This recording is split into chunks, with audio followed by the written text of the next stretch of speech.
માણસ દોષોને સ્વીકારી ભગવાનના થવાનો સંકલ્પ કરે અને પ્રભુને લાયક તો પ્રભુ જ બનાવી શકે.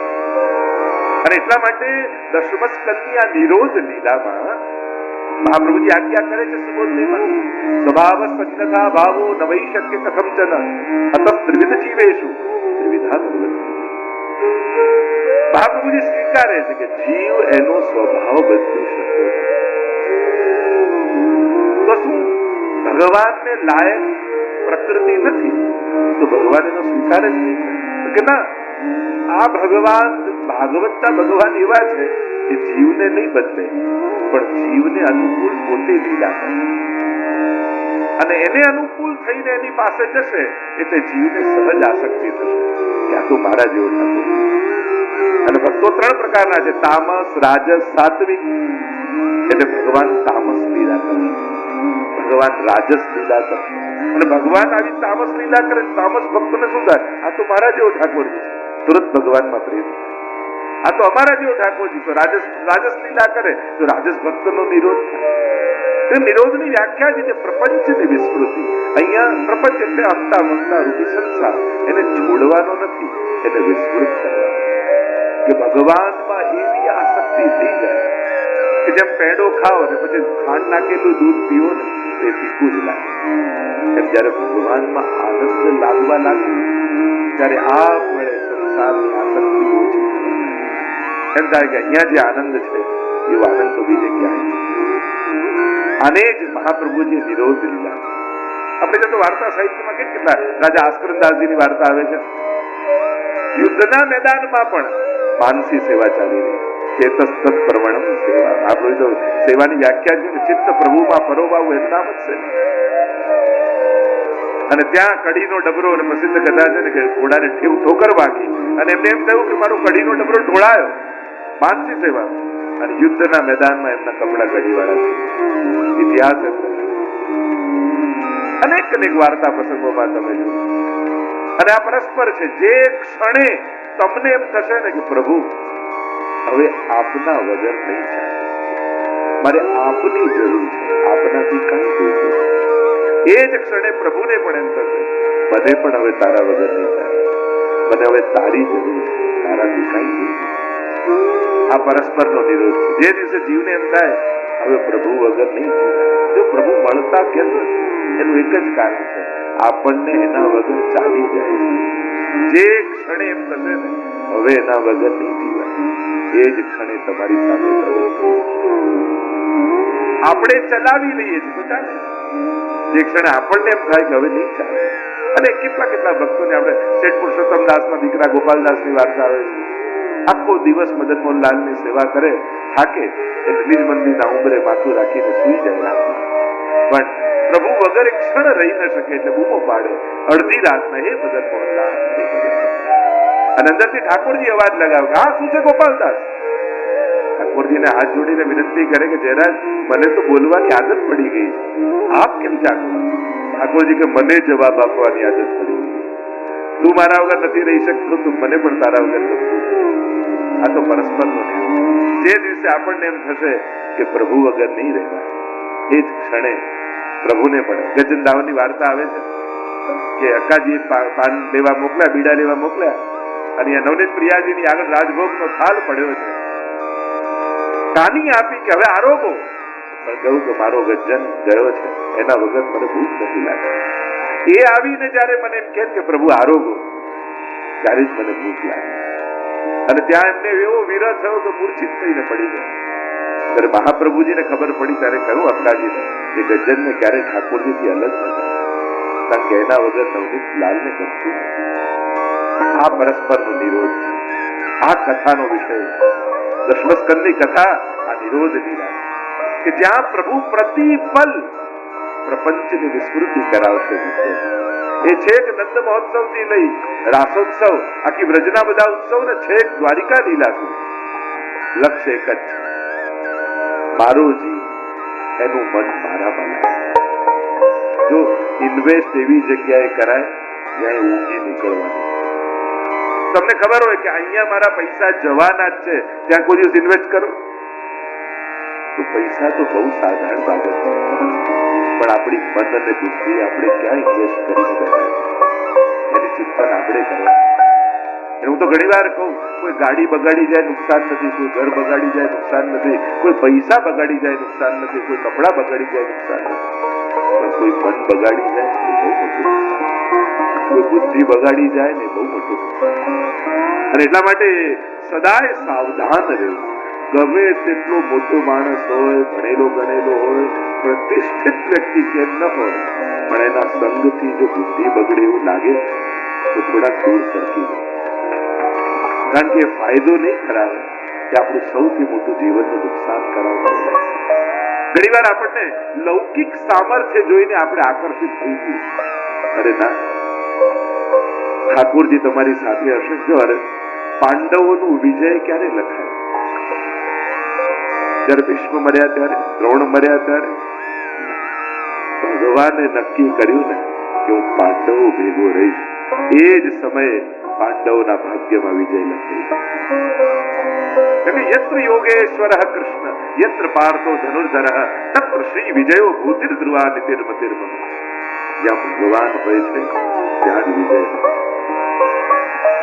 સફળતાની વ્યાખ્યા આપણે અનેક રૂપે કરતા હોઈએ, પણ વૈષ્ણવી જીવનની સાર્થકતા શું?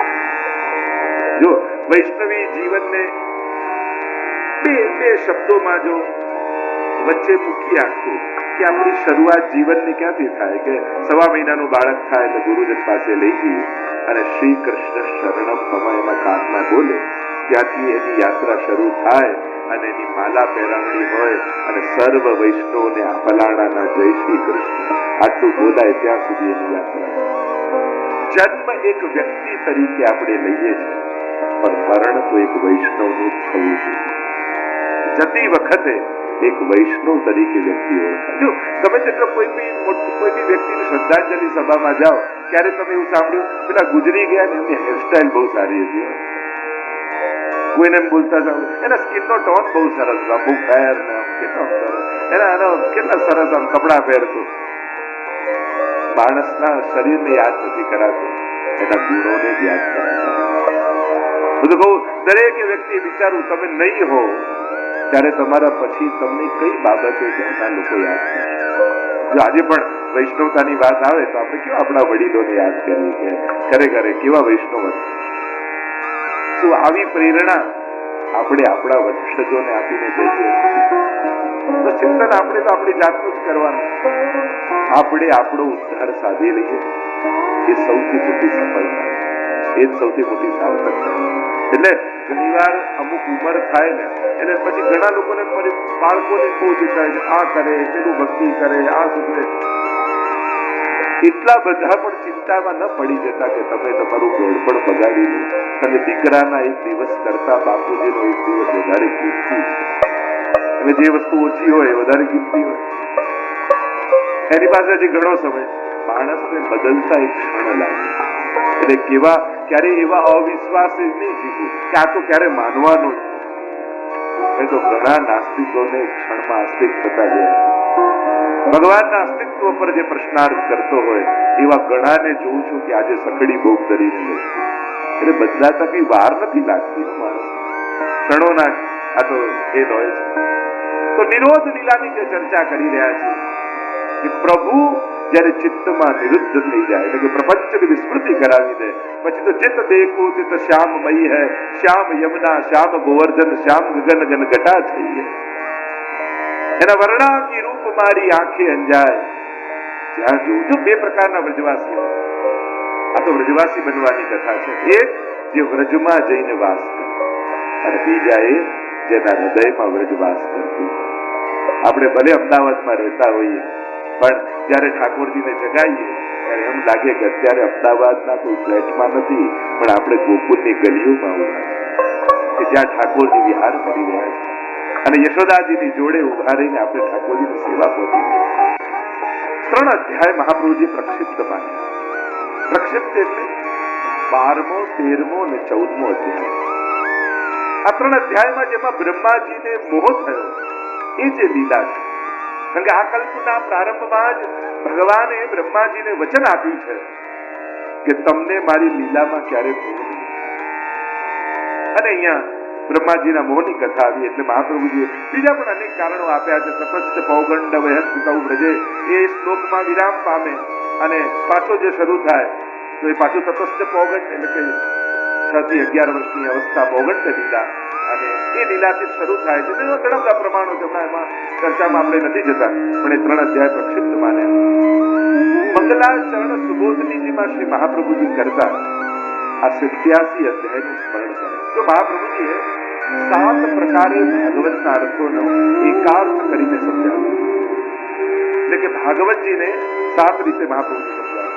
શાસ્ત્રે સ્કંદે પ્રકરણે અધ્યાયે વાક્યે પદેક્ષરે એકાર્થ સપ્તધા જાન અવિરોધેન મુચ્યતે. શાસ્ત્રે આ શાસ્ત્રનો અર્થ શું?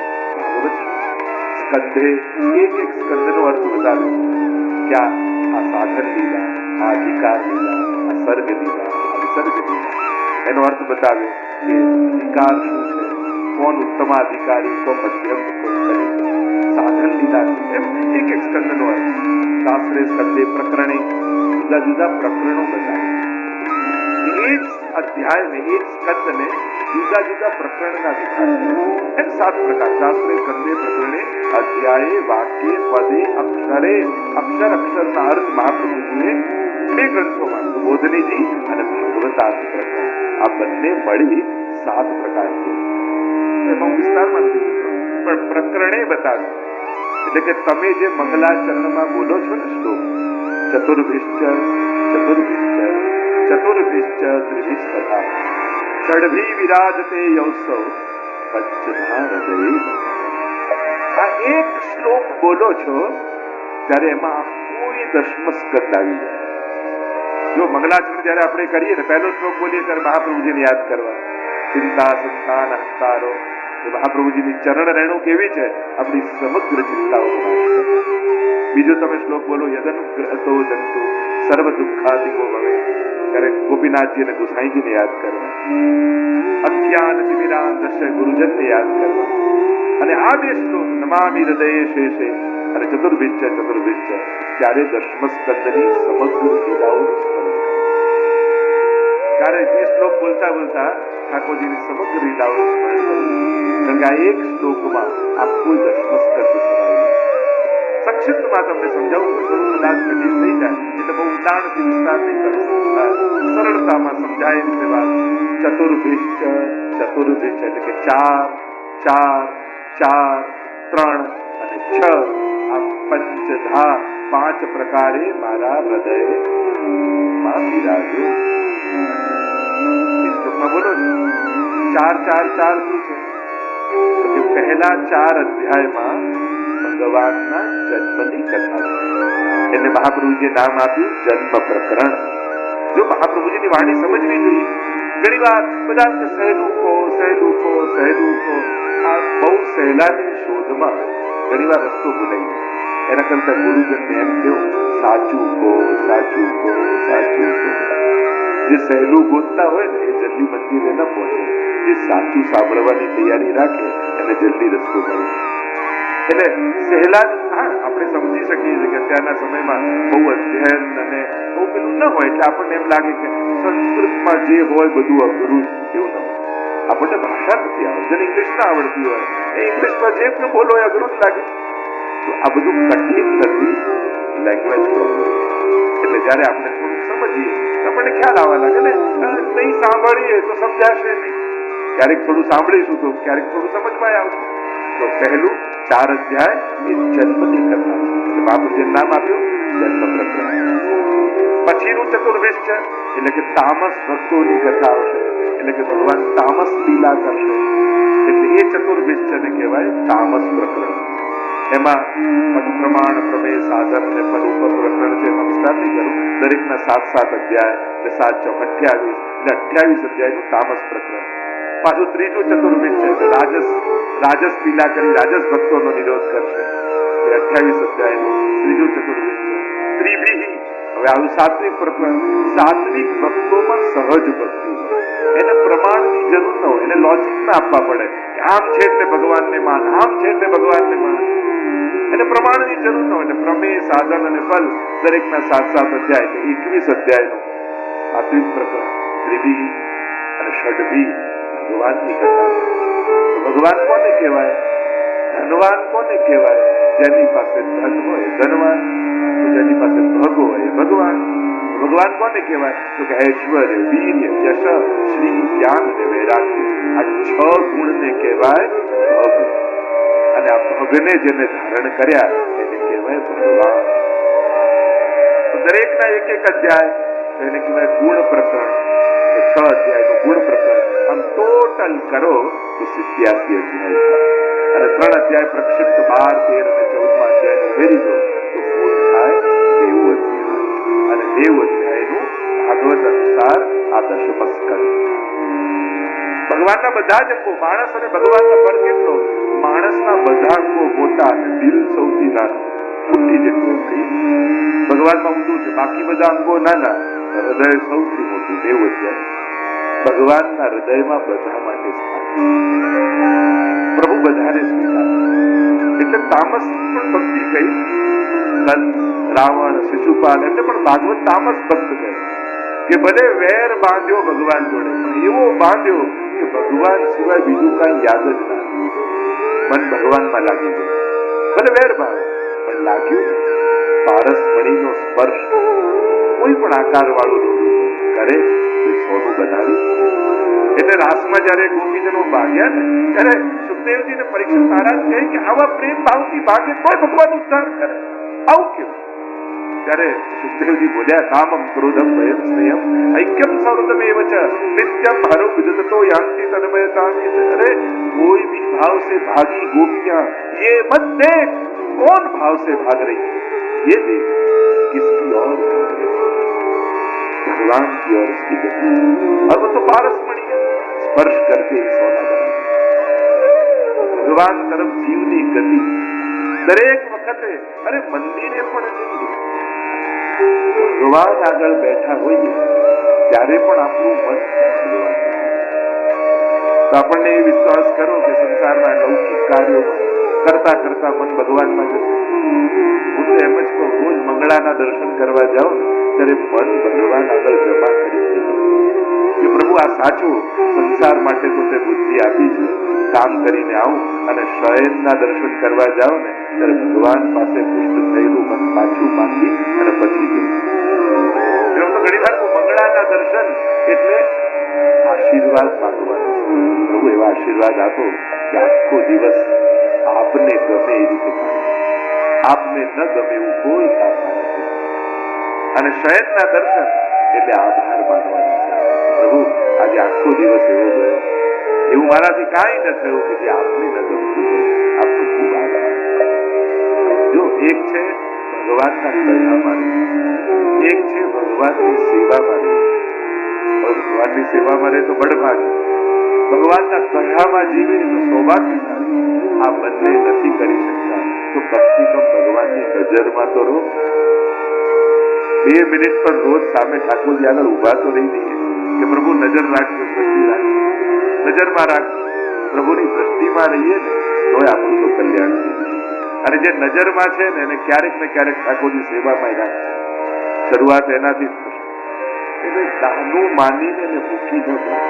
આ નાના નાના સંકલ્પો ક્યારેક આપણા હાથે મોટા સંકલ્પો કરે. એક માળાથી શું તો એક વાર દર્શન કરવા જવાથી શું થાય? આમ કરવું જોઈએ, સકડી ભોગ બધું થશે, પણ એક વાર જાતો કરો, સામે તો ઉભો રહે. એટલે જયારે સારું કરવા નીકળો ને ત્યારે એને ચોખીને માપીને કે વજન કરીને કરવા નથી. કે આ કઈ બહુ મોટું કામ, આ વધારે કામ, એ જ આખી હોસ્પિટલ ના બાંધી શકીએ, એક મોટું ઇલાજ કરાવી શકીએ, આખો 56 ભોગ ન કરાવી શકીએ, પણ સામેજીને દંડવત તો કરી શકીએ. સન્મુખતા એ કલયુગનો સૌથી મોટો સદગુણ. તમે ભગવાનની નજર સામે છો તો ક્યારેક ને ક્યારેક ઠાકોરજીની કૃપા દ્રષ્ટિ જરૂર છે. એટલે ઠાકોરજી દર્શન બધાને આપે છે, દ્રષ્ટિ બધાને આપતા.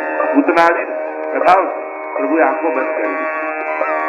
પ્રભુ સંકેત કરે છે કે મારા દર્શન તું કર, પણ મારી નજર તને નહીં આવે, કારણ કે એને તું લાયક, તું બાલ ગાતી નહીં. તો પ્રભુ દ્રષ્ટિ બધાને નથી આપતી. તો અહીંયા દશમસ્કંદની જે કથા છે એટલે કે પોતાના બનાવવાની કથા. નિરોધ કથા એટલે પ્રભુ ગમે તેવો જીવ હશે ને એના દુર્ગુણોથી એને મુક્ત અરે મુક્ત પણ નહીં એના દોષો સાથેનું સ્વીકાર એ જ આ પુષ્ટિ લીલા. પુષ્ટિ માર્ગમાં આપણે ક્યાં કહીએ છીએ તું બધું જ છોડ પહેલા પછી તને શરણે લઉં ના તું જેવો છું શરણમાં આવી. મર્યાદા અને પુષ્ટિ માર્ગમાં ફરક જ છે ત્યાં પહેલા શુદ્ધિ પછી સ્વીકાર, અહીંયા પહેલા સ્વીકાર પછી શુદ્ધિ. પ્રભુ સ્વીકારીને જીવને શુદ્ધ કરે.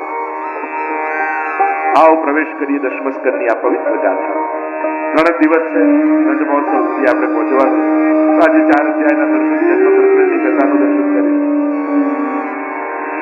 9મા સ્કંદ સુધી પરીક્ષિત મહારાજને કથા કહી. કેવા ભાગ્યશાળી પરીક્ષિત, કેવા સૌભાગ્યશાળી. પરીક્ષિત મહારાજે શું કર્યું કે એમને ભાગવતમાં એમ જોવા જાઓ તો કોઈ એવું તપ વ્રત સેવા કે જેનાથી રાજી થયા હોય ત્યાં પાપ જ કર્યું. ઋષિનો અપરાધ કર્યો. ધ્યાનમાં બેઠા હતા ઋષિ, મરેલો સર્પ ગળામાં નાખ્યો, પાપ જ થયું ને. આપણને આશ્ચર્ય લાગે પાપ કર્યું છતાંય કૃપા ભાગવત મળે. આપણે તમને જન્માંતરે ભવેત પુણ્યમ તદા ભાગવતમ લભેત. જન્મ જન્માંતરના પુણ્ય જયારે એકત્રિત થાય ત્યારે ભાગવત મળે. પરીક્ષિત તો પાપ કરી દે,